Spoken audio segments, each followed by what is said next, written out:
Hello दोस्तों, कैसे हैं आप सब? उम्मीद है अच्छे होंगे और अच्छे से आप अपनी पढ़ाई कर रहे होंगे। और मैं गुलशन भास्कर स्वागत करता हूँ आपके अपने स्मार्ट कोचिंग सेंटर में। ठीक है दोस्तों, तो आपको पता है जैसे कि हम आपको केमिस्ट्री पढ़ा रहे हैं। केमिस्ट्री में आपको एक टॉपिक कंप्लीट करा चुका है, इसमें दूसरा टॉपिक भी कंप्लीट हो चुका है, तो हमारा थर्ड टॉपिक इसमें चल रहा है। और थर्ड टॉपिक यानी कि थर्ड इसमें चैप्टर हम पढ़ा रहे हैं आपको। और इसमें जो थर्ड चैप्टर है वो भी आपका लगभग कंप्लीट होने वाला है। तो इसमें हमने आपको क्या पढ़ा था भाई? जो धातुएं हैं और अधातुएं, उनके बारे में पहले डिटेल से जाना था। धातुएं क्या करती हैं, इलेक्ट्रॉन ग्रहण करती हैं, त्यागती हैं। अधातुओं के बारे में ऐसे ही बताया था आपको। तो इसमें आपको फिर आपके इनके गुण बताए थे, यानी कि हमने भौतिक गुण पढ़े थे, धातु के भौतिक गुण। और इसमें साथ ही आपको हमने अधातु के भौतिक गुण भी पढ़ाए थे। तो उम्मीद है यहाँ तक आप समझे होंगे और आपको आपने सारी क्लासेस देख ली होंगी।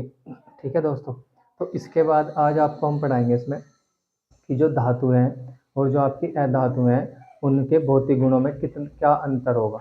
उनके भौतिक गुणों में क्या अंतर होगा भाई, यही आप आज को अच्छे से समझाएंगे। जैसे कि आप सब देखते हैं, अच्छे से लिख रखे हैं पीछे। और ये आपको अच्छे से डिटेल से समझाई जाएंगी कि इनमें अंतर क्या होगा। आपके पेपर में भी पूछता है कि भौतिक जो धातु के भौतिक गुण है और रासायनिक गुण में क्या अंतर होता है। वो तो आपको लिखना पड़ता है, वहाँ पे बताना पड़ता है। ठीक है, ये डिटेल से आपको पढ़ाऊँ।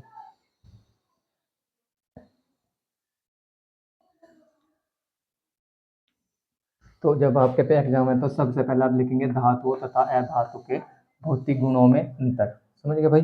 तो क्या लिखेंगे आप सबसे पहले?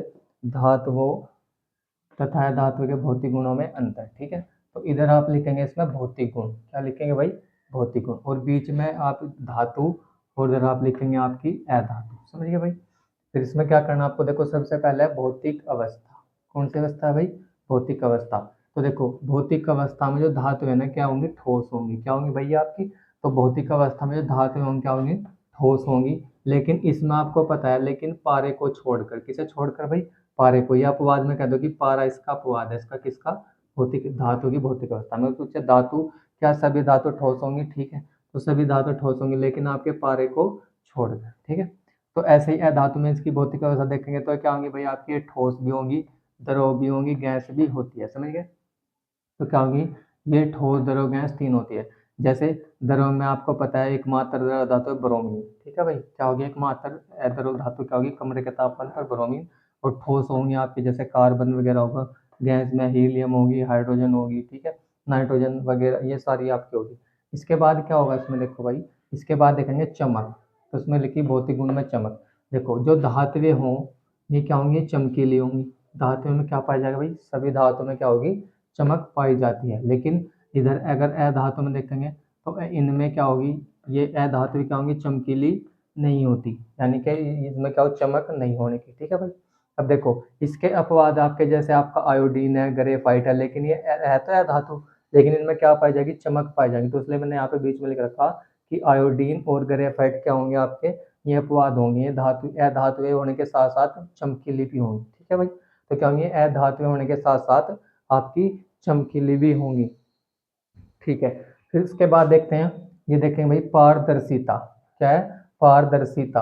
अब देखो यहाँ पे देखेंगे, ये अपारदर्शी होती है, यानी कि धातु पारदर्शी मतलब इनमें को आर पार नहीं देख सकते, यानी कि अपारदर्शी होती है।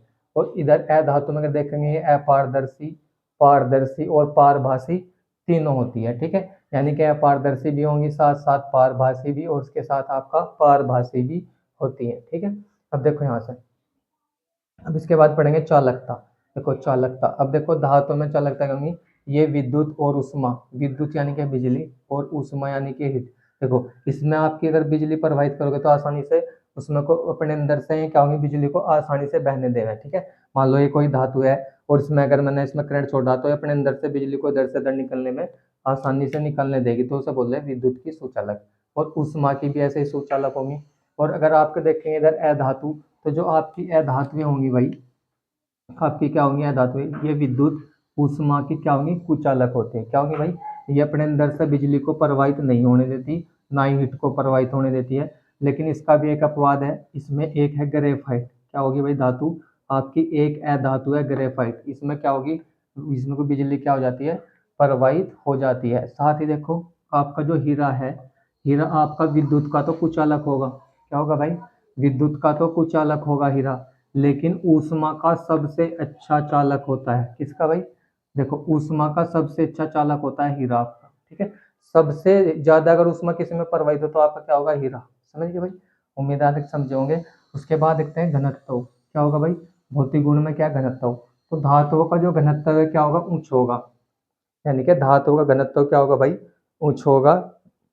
और जो आपकी धातु हैं इनका घनत्व क्या होगा, कम होगा, इनका घनत्व क्या होगा भाई, कम होगा। उसके बाद देखते हैं गलनांक, क्या है भाई गलनांक।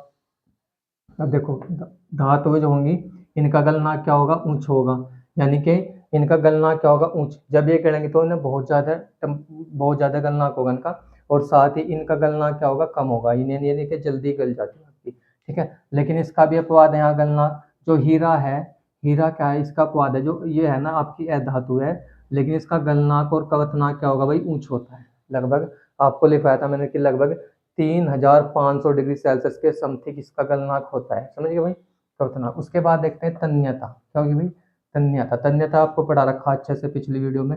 इसमें देखो इनमें तन्यता होती है, तन्यता का मतलब क्या होगा, इनमें तन्यता यानी कि इन्हें हम खींच कर इनके तार बना बना सकते हैं, ठीक है भाई, और तार बना सकते हैं, जैसे आपको सोने सोने के बारे में बताया था, ठीक है। अब देखो यहाँ से इनमें तन्यता नहीं होती, यानी कि जो अधातु है इनमें तन्यता नहीं होने की, यानी कि इसके महीन तार हम नहीं खींच सकते, ठीक है भाई दोस्तों।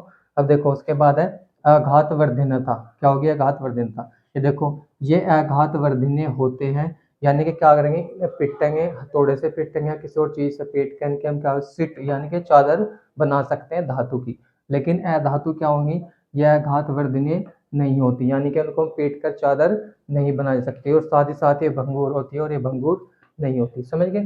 तो उम्मीद है यहाँ तक आप सब समझे होंगे, ठीक है। अब देखते हैं, बता दें भाई दोस्तों, आपको यहाँ तक एक्सप्लेन कर दिया अच्छे से, और इसमें पीछे मैंने पढ़ा दिया, लेकिन इसमें आपको पूछता है एग्जामिनर की अंतर बताओ इनके भौतिक गुणों में क्या अंतर है, तो मैंने उसको लेकर आपको अच्छे से समझा दिया। वैसे सारी चीज़ें पीछे पढ़ चुके हैं, कुछ एक आधा पॉइंट था उसमें जो नहीं पढ़ा पीछे, तो आप सबको उम्मीद है कि वीडियो अच्छी लगी होगी। अगर वीडियो अच्छी लगी तो वीडियो को लाइक करें, चैनल को सब्सक्राइब करें, अपने दोस्तों के साथ ज़्यादा से ज़्यादा शेयर करें, ठीक है।